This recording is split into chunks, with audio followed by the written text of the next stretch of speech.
Yeah, welcome back to the YouTube channel. Malawi cameras basi tena baba tikambe za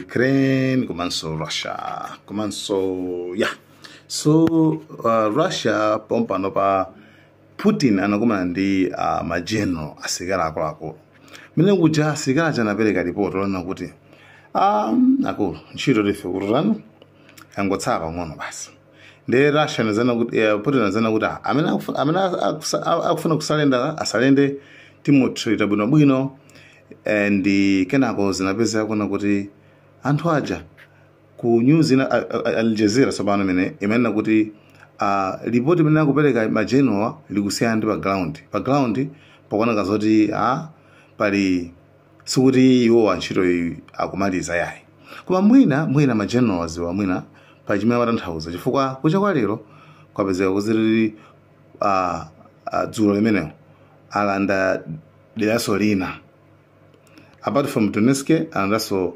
Pokrovsk deraso lina sala kuluso kwambiri moti front line ya asilikali front line achokako ndithu Zelensky watsimikiza panga concede watsimikiza ndithu avomereza kuti situation sili bwino ndipo talandidwa yani talandidwa nzindaso nde situation imene kusili bwino nde tuone kuti kinako zikhale bwanji pamene ndithu mabomba akupitabe iyi inayamba ndi kuti Russia inaponya Ukraine sunguzabwezeraso so Russia ngolokeren volume lumenye volume kena nkupeza kuti atenga deraso lina.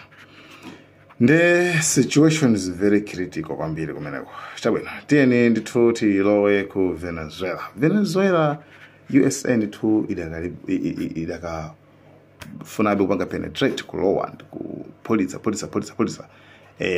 Kuma police makamaka pakanamba I think akwana 11. Ku police mabuda jamana kulbe oti amanyamana ma drugs acha.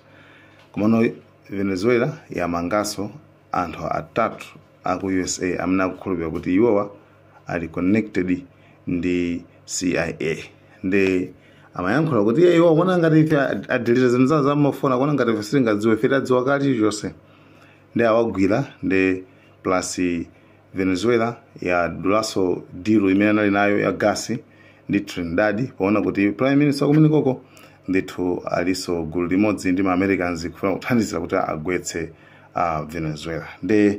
Anyway, situation sili bwino kumene kuku pamene ma tensions akukula kwambiri kuti akodi nangazikhale bwanji kunako. Guys, izo mwa mango ndi nkhani zimene mufati gawane mwa fast kuti situation imene ku ili bwanji. Ndikuti muna madzuloso tikhalesa tikupasananso ma update inanso mene ali aku mene koko.